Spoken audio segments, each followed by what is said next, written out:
Hello again, my dudes, welcome back to the channel. This is Kadima with another video for Black Myth Wukong, and this time I want to talk about the biggest mistakes I see most people making in Black Myth Wukong, especially at the very start of the game.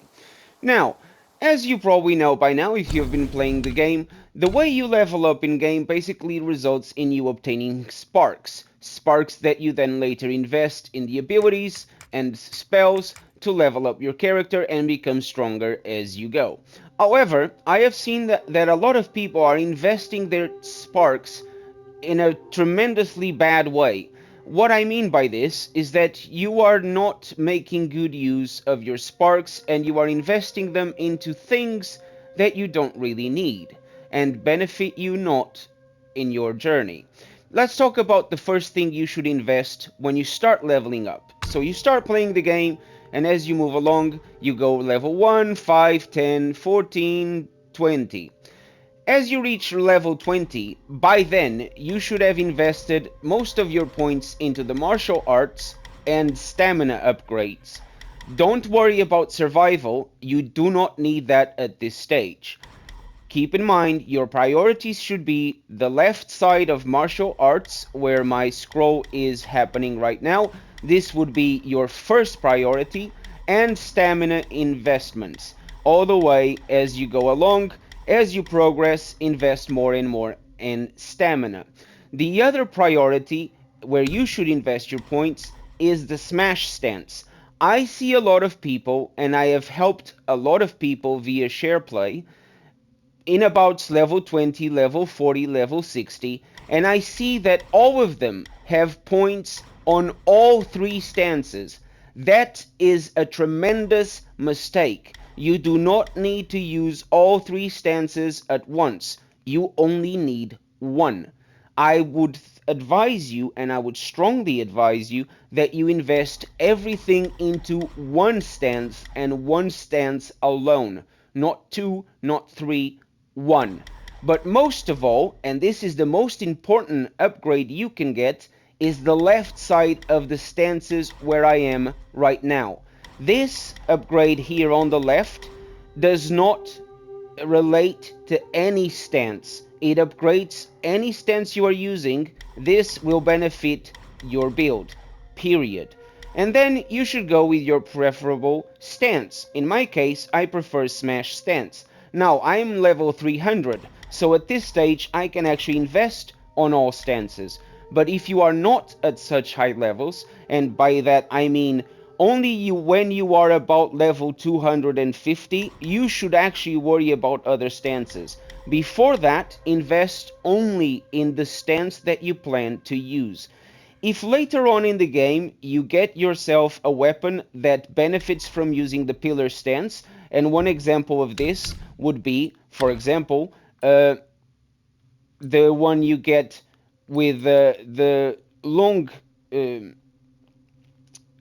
side quests, this one will benefit you. For example, if you check here, it says moderately increases the damage dealt by all pillar stances moves. And this is the first mythical staff you can actually get in the game. If you get this staff, don't simply invest your points into now having both smash stance and pillar stance. There's no need for that. Visit a shrine and respec your stance. Just remove the points from the smash stance and invest them in the pillar stance.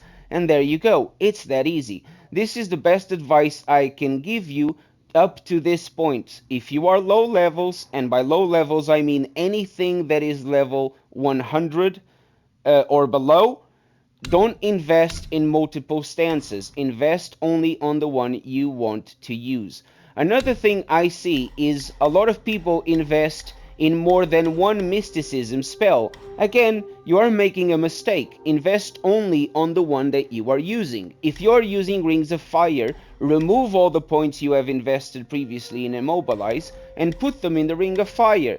However, I would recommend that you use Immobilize instead. Immobilize, it's a much better spell, especially at later on in the game when you unlock the ability to freeze all enemies in the surrounding area with the Immobilize spell. And that will be my advice.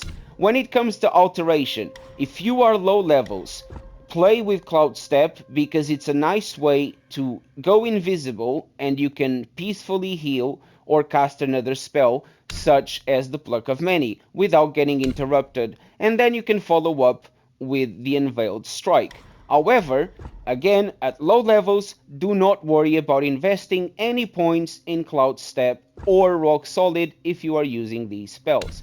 Again, the same applies for a Pluck of Many. Only start investing in a Pluck of Many when you are about level 60 and above. Before level 60, continue to invest your points into the stance you are using and into the stamina points. That's your priority. As for transformations, do not invest anything until you are at least level 200. The transformation spells, as much as they are useful and nice and fun to use, they have a limited use. You can only use them once you have might. You use your transformation, it lasts for about 30 seconds. After 30 seconds, it's gone. So any points that you have here are not doing anything for after the period that you used the transformation. So again, I repeat, your best investments are into martial arts at first and stamina. Invest on the left side of the stances and on your preferred stance, and then invest in immobilize. Only as you go forward and when you start reaching levels 60, 80, I recommend you start investing in survival. And then your investment should apply to that which you feel you need more. If you are dying rather quickly, invest in robust constitution, which will increase your health. If you are running out of stamina and having trouble managing your stamina, invest in rampart vigor. If you are in any case having not enough defense, invest in rough skin. However, my advice, if you are now able to invest points into the survival section, is first go to the robust constitution and then go to spiritually awakening because it will increase your maximum mana. After that, I would strongly recommend going into surging memento, which will increase your attack. It doesn't increase by a mile, but every little helps when it comes to fight enemies, especially bosses. My next piece of advice has to do with your equipment. As you move along and as you progress in the game, you will be getting your hands in different staffs. Not all staffs are equal, some are better than others, and sometimes you end up investing your materials in upgrading a staff, then 5 minutes later you get a better staff, and now you don't have the materials.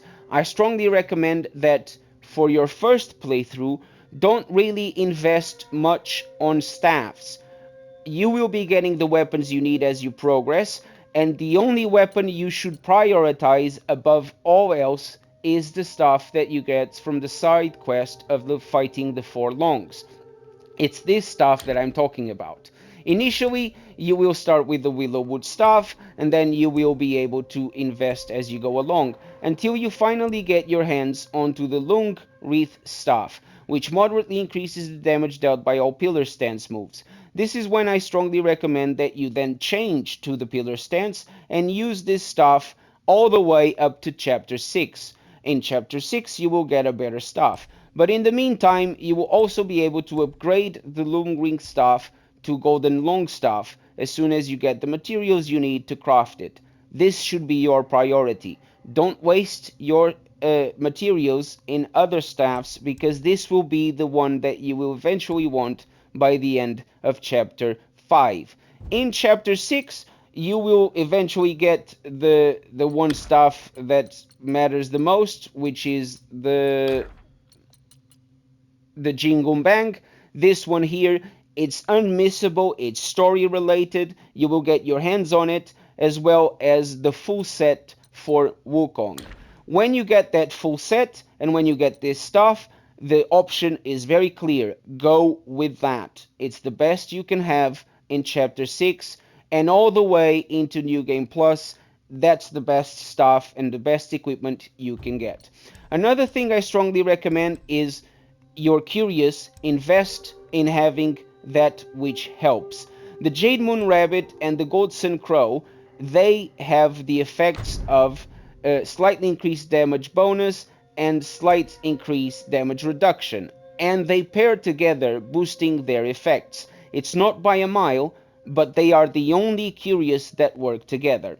Also, the gold spike plate is something that on its own, as you see, will give you 32 defense points. In my case, it gives me a little bit more because I have a lot. I am in New Game Plus Plus and I am just about to fight the secret boss.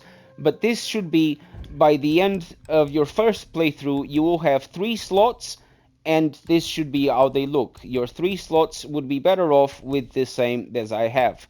Now, the spirits, do not invest your items in spirits that you will later on will probably change. The Wandering Wit is the one spirit that everybody has realized by now it's the best option. It does a chunk of damage when used, it staggers the enemy, even bosses, and also it provides a lovely 30 defense points, which you cannot overlook because in your first playthrough, every little bit of defense helps and matters. So go with Wandering Wit. As you can see, I'm in New Game Plus Plus and I'm in the final boss and I'm still using this.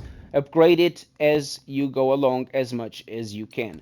When it comes to the gourd, I want to also suggest that you use that which matters to you. Now, the Supreme Gourd is unmissable. It's the one you get from the base, from the start of the game. But one thing that you can miss, and you shouldn't miss, is the soaks. And I strongly recommend that your first priority should be to get the Bee Mountain Stone. This soak grants a considerable chance to take a sip of the gourd without consuming a gourd use. Do not underestimate how powerful this is. My estimate is for every 10 times I use the gourd, 3 of them are for free. So this means that in the end I have not 10 sips, but I have 13 sips, and this is extremely important. Another one is when you get your hands on the flower primes, this removes all 4 Bane states. So if you are on fire, if you are chilled, if you are poisoned, a simple use of the gourd will not only return your HP, but it will remove the poison or the burn or the chill or the thunder effect from you. And that cannot be overlooked as well. Now, my final piece of advice when it comes to exploring Wukong, especially in New Game Plus, is explore. Do not overlook how important it is that you check every corner and that you complete every single side quest related to NPCs as you go along. Fight any secondary bosses that you run into. Don't overlook these, because not only you will get more experience and sparks that you can invest and then will help you later on fighting the big main bosses, but most importantly is this. As you can see, I'm in the village, the secret village that you unlock by completing the Little Dragon NPC side quest. I have helped people that have made it all the way to chapter 5 without even unlocking this. And this is an absolute no-no, because when you unlock the village, you can fight the blacksmith and it will give you the 3rd slot for the Curios. This cannot be overlooked as well. If you don't know how to unlock the secret village, which works as a base camp, I suggest you check YouTube for a guide and go from there. Don't underestimate how important being able to come to the village is. Not only this guy will give you medicines for free, and you also can get your seeds to give you plants which you can then use to craft medicines, but also the blacksmith will unlock you the 3rd Curious slot, and he's right there as you can see, but also he can upgrade stuff for you and can sell you materials to upgrade your pieces of armor, at least the initial ones that you get. And that's pretty much it, guys. I know that some of this might look basic advice to you, but as I said, I have helped a tremendous amount of people via SharePlay that held their builds completely upside down.